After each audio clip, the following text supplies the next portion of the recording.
Beth Hare. Thank each and every one of you for adding value to this process. Now a word about our subject matter experts. I began with expertise coming from two former Philadelphia police commissioners, Charles Ramsey and Richard Ross. They conducted the interviews with every candidate that we considered. I was very intentional for these two commissioners have the experience and the technical capacity, quite frankly, to cut through BS and to help us develop the standards to measure what we call capability, competency, and yes, chemistry and readiness, the readiness of the next commissioner. As they interviewed each candidate, I also wanted another layer of observers to bring their insights and their perspectives to this process. For that, I want to say a special thank you to Congressman Dwight Evans, State Senator Vincent Hughes, State Representative Donald Bullock, and philanthropist Joe Neubauer, who all participated and played an important role in that evaluation. I think I also saw the lady who allowed us to commandeer her West Mount Airy house for 2.5 weeks to host these meetings. Kimberly Turner Dixon, and if you are in the room, thank you, Kim. We greatly appreciate it. All of the candidates, you should know, were exceptional candidates, and they know who they are. I've spoken with all of them personally to thank them for their willingness to participate in the process. But at the end of this very thoughtful, careful, deliberative, and inclusive process, I strongly believe that we arrived at an exceptional candidate to lead the Philadelphia Police Department, the greatest police force in the United States. Yes, give that a round of applause. And we believe that our next commissioner will lead our department into a new day and a new era of public safety and community engagement. And with that in mind, I'm proud to say that I have asked Kevin Bethel to serve as our police commissioner, and he is accepted.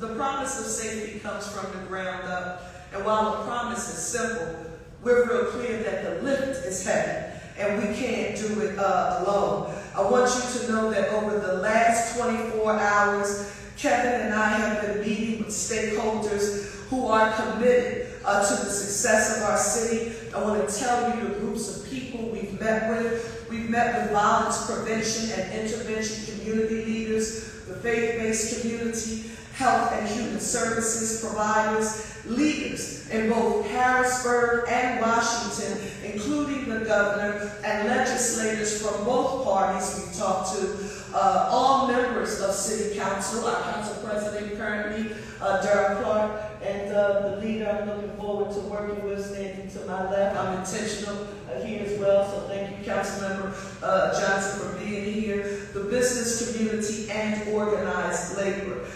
In these meetings, they saw that Philadelphia will have a police commissioner who is committed to adopting a holistic and comprehensive approach to public safety. Now, Philly, I made you a promise.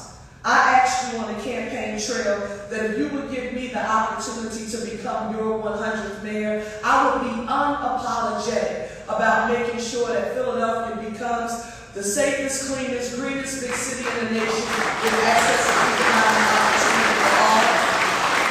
That means that Kevin Bethel is going to be working beside me to make our city the safest in the nation. I want you to know, someone asked me, well, Cherelle, when did you know? When you start from where I start from in life, and you don't have anything handed to you on a silver platter, and every place and station that you arrive at, you have to do so by being prepared and doing your homework. When Kevin Bethel came to the meeting, he was the most well-versed in the comprehensive neighborhood safety and community policing plan that I introduced during my tenure in City Council. You know, and y'all, he had about a book of annotations and notes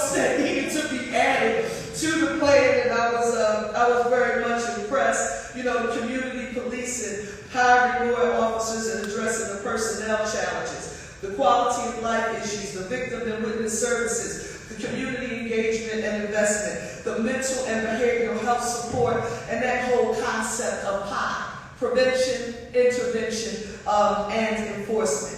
I was also pleased when I found out, I was saying to Chairwoman Morgan Cephas, I don't know if she's here, the Philadelphia is here. I said to her yesterday, I said, hey Morgan, he's a West Philly guy. And she said, sort of.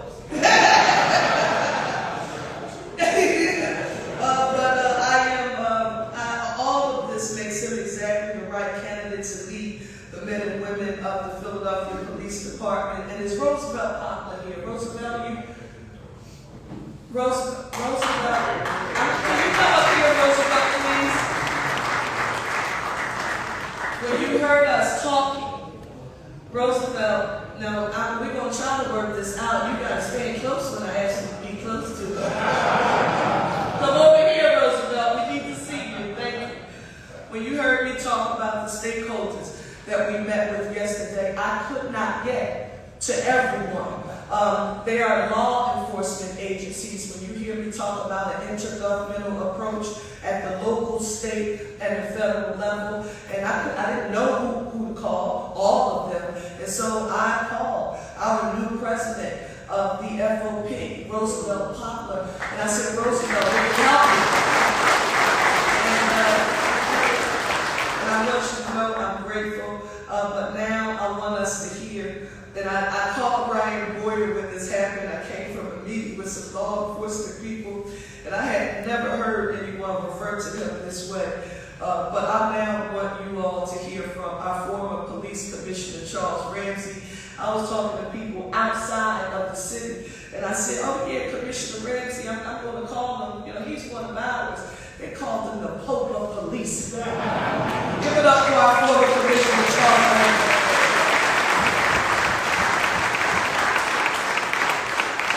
Thank you, Mayor. That's a hard act to follow. It's been a long time since I've been in this room, and it's good to be back and to see a lot of familiar faces. So thank you, Mayor, for all you've done in helping me along the way and sort of getting me involved in this process. The Mayor wanted me to just talk briefly about the process that we use. I received a call from her a while ago asking if I would be willing, along with former Commissioner Ross, to conduct interviews of candidates for the position of police commissioner here in Philadelphia, and I agreed to do that. And as a result of that, Rich and I worked together. We put together a series of questions that range from something as simple as, why do you want to be Philadelphia's next police commissioner, to getting a handle on the kinds of issues facing the city at this particular point in time. What is their vision for the future? And then we got into more specific things like relationships between the department, district attorney, courts, the entire system itself, relationships with our collective bargaining units, FOPs, civilian bargaining units, and so forth. And we even touched on Kensington. We touched on the problems that we face there that have gotten national attention, unfortunately, and how they would go about addressing those kinds of problems. Each candidate had the same set of questions, and we rated them based on their responses. There were certain keys and things that we were looking for in their responses, but then we took a look at their resumes. We wanted to know more about them, their backgrounds, education, previous assignments, things of that nature.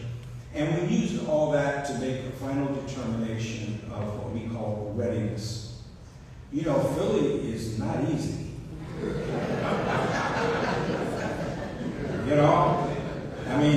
I can tell you from experience, Philly is not easy, and not everyone can handle Philly.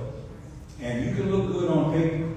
That doesn't always translate into your ability to be able to operationalize concepts, to be able to get people on board, form the kind of collaborations and partnerships that are necessary in order to make you effective. And so we took all these things into consideration, and we presented the mayor with 3 people who we thought were probably best suited, and she took it from there. So You know, Kevin, I love you, but I didn't pick you. The mayor did that. But that was the process. So let me just very quickly, just very briefly say something about my friend, Kevin Bethel. I met Kevin in 2008 when I took over as police commissioner in Philadelphia. In fact, the very first time I ever saw him, I was at the inaugural party for Michael Nutter, who was my boss during that period of time.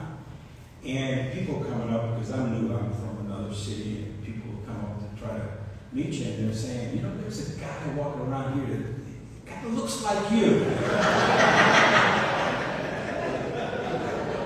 And so, you know, people say that, you know, okay, all right. And then I saw him, and I made me start wondering, you know, did my father ever come to Philadelphia? There's something going on here that I don't know nothing about. But the reason we became close, and he became really essentially my right arm in running the department to a large extent, was based on his abilities, his capabilities. It had nothing to do with anything else other than that. And when I actually had a chance to see what he was about, he was captain in the 17th district. I was going around all the districts. And I went to the 17th, and that's when I really had a chance to see in action the kinds of things he was doing, the innovation that he was bringing forward, the juvenile enforcement team, and various other things that he was doing at that particular time. It caught my attention, and when it came time for me to really take a look and announce my senior command staff, even though he was a captain, I promoted him to deputy commissioner. And I never, ever once regretted it. It's one of the best, if not the best decisions I made as police commissioner here in Philadelphia. Kevin is an exceptional individual. He is definitely driven. No question about that. Some of you reporters here used to catch me early in the morning coming into the roundhouse. I'd be one of the first in and last out. If there was a car still in the parking lot, it would be his. And he'd be at the computer going over data and looking at where we are, where we need to go. And he's the one that came to me one day out of the blue and said, "Boss, can I talk to you?" Yeah, sure. We're locking up too many kids. I said, "What are you talking about?" And he read statistics about the number of children being arrested in schools, right? Which I was unaware of. That's not something I had paid close attention to, although I should have.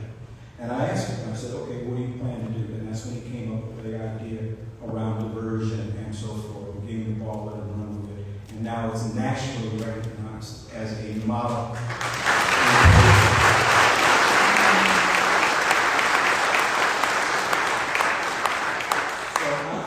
Stop now because you want to hear from the man here. And by the way, when I saw him today, he actually asked me to salute. I had to salute him. I had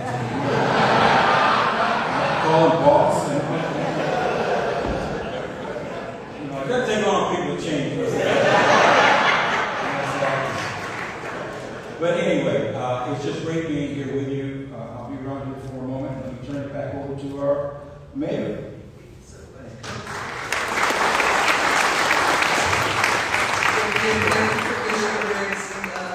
And Commissioner Ross, both of them, for helping lead us through this process.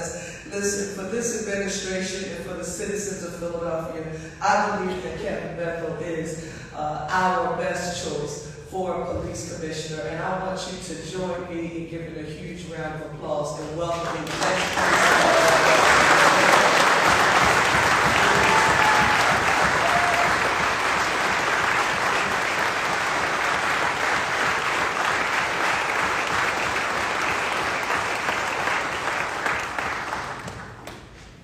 Here's the difficulties. Now you all see that Mr. Ramsey has a huge sense of humor. When I first became deputy, I walk in and I like to joke a little bit, and I'm looking at him, and I'm like, can I joke a little bit? But long story, I'm at his house one day, and he treated me a little bit in a difficult way, and it was just a serious event. He treated me like all stoic, and you can't laugh, and I think I lost my job. But you would find the humor. It's hard to follow these two individuals here. First, I just want to thank the mayor spent yesterday, and it's an understatement when she says yesterday, it was absolutely one of the most amazing experiences of my life. I saw somebody operate in the space. I thought I was pretty good. I told her, I said, I gotta go back and recharge my battery a little bit more. I mean, the mayor just absolutely taught me so much yesterday. I thought I would go home tired. I went home with my mind racing, talking to my wife, and said, oh my God, she's absolutely amazing. And so I am just honored to be working in her administration. You know, when I listen to Commissioner Ramsey, there's nothing more humbling to be in this place, but nothing even more humbling to be recognized by a person who mentored you, who held your hand, who sat there many nights and I couldn't figure out what he was talking about. And I told him we would play this game. I would try to anticipate what his moves were, write them down, and 6 o'clock he'd come in my office. I knew I was getting better by the end of his career. I was doing pretty good. And it's because of his mentorship, and it's because of his support, and because of his belief in me is why I stand here today. I do want to acknowledge, I see Commissioner Stanford behind me. It would be remiss not to recognize him in this room today.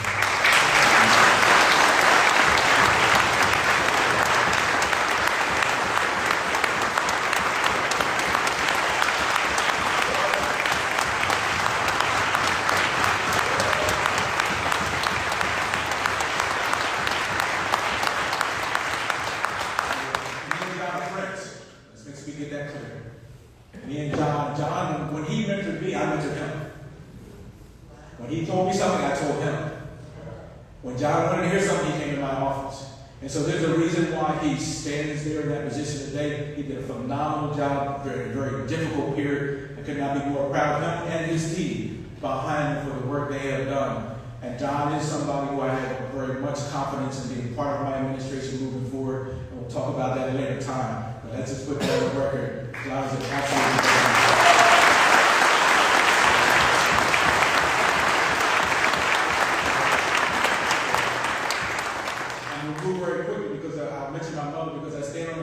of a mother who raised four boys by herself.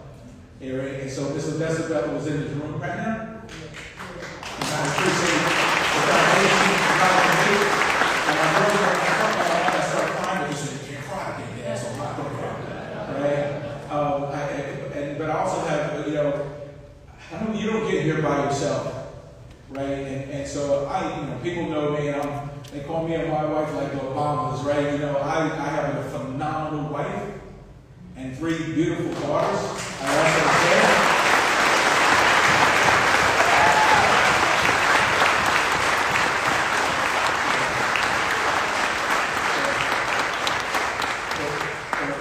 that crew, when I came in this position, they come with me. They come with the challenges and the days when I was a deputy and I missed. My big girl is over there, and she does phenomenally well, and I wasn't there oftentimes because of the work.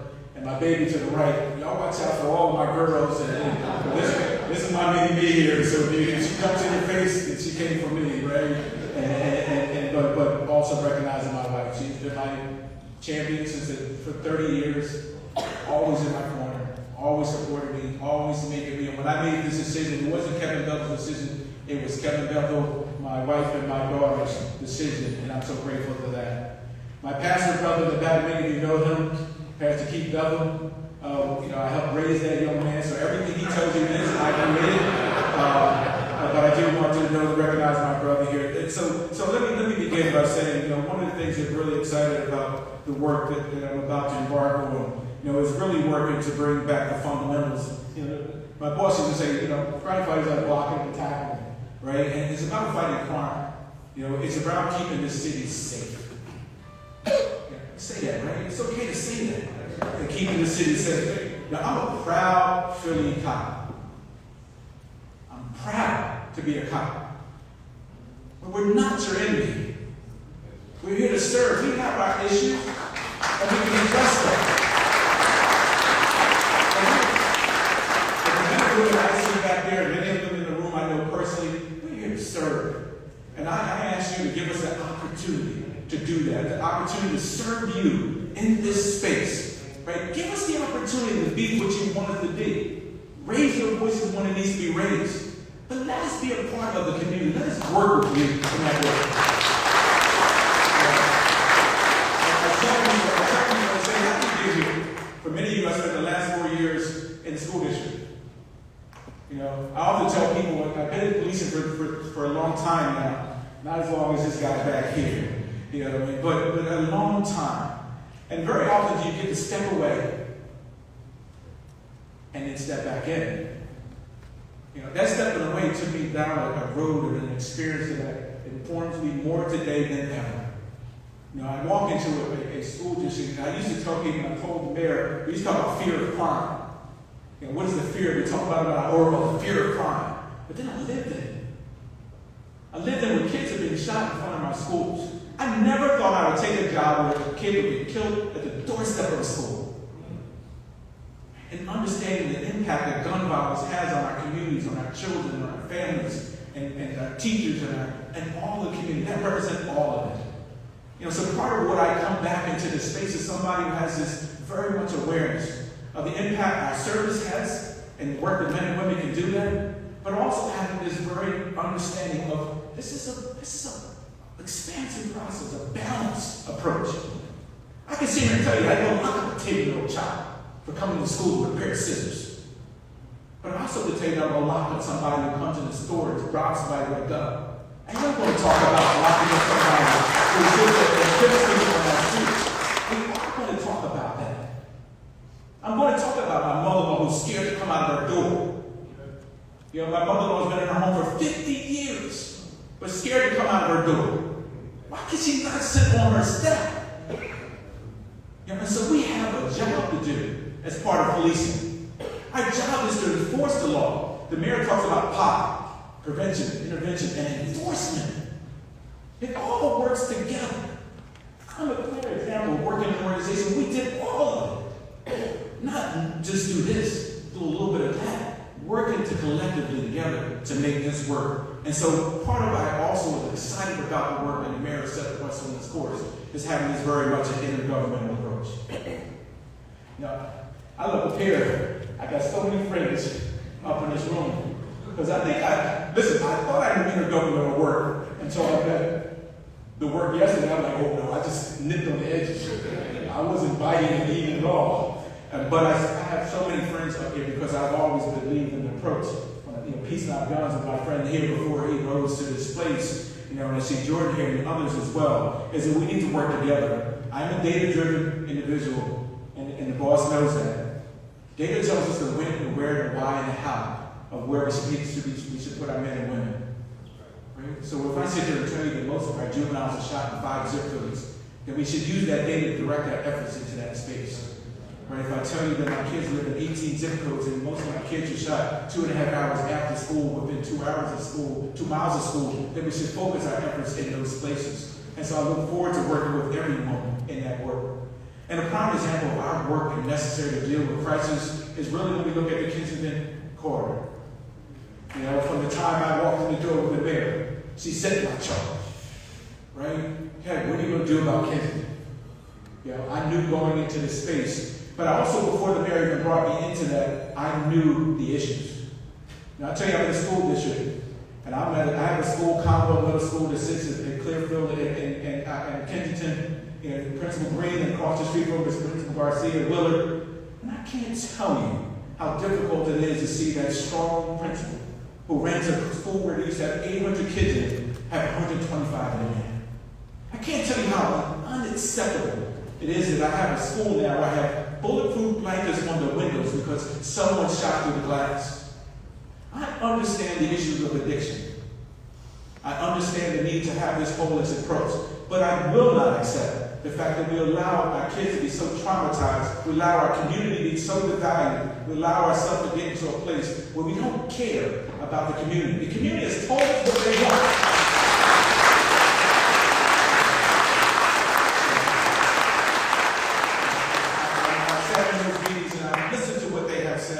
I've listened to the conversations with the council members here who have talked about the work and what they have done. And our responsibility and our duty is to listen to our charge and our responsibility comes from the community. Our power comes from the community. And when they ask us and they're telling us stuff, it is our duty to respond. And so I look forward to building the task force. And I know Commissioner Stanford has started to put some things together and build upon what the police department has already started to engage, to have a very comprehensive intergovernmental, working with the community, working with the council people, working with our government entities, working with our state people, working with our federal individuals to make a difference for that community as we move forward.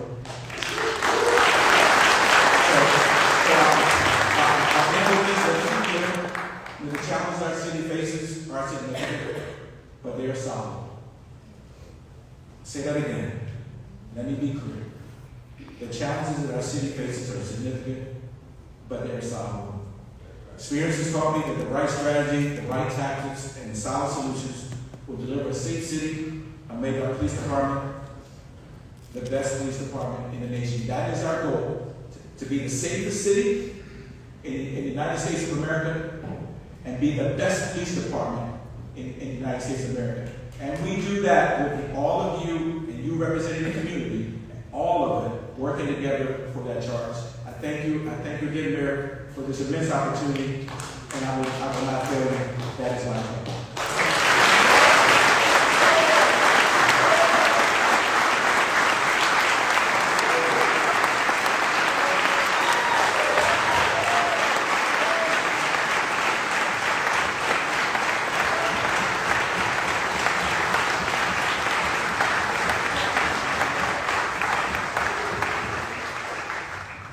Soon to be Police Commissioner Bethel, the press said after that they don't have any questions for you.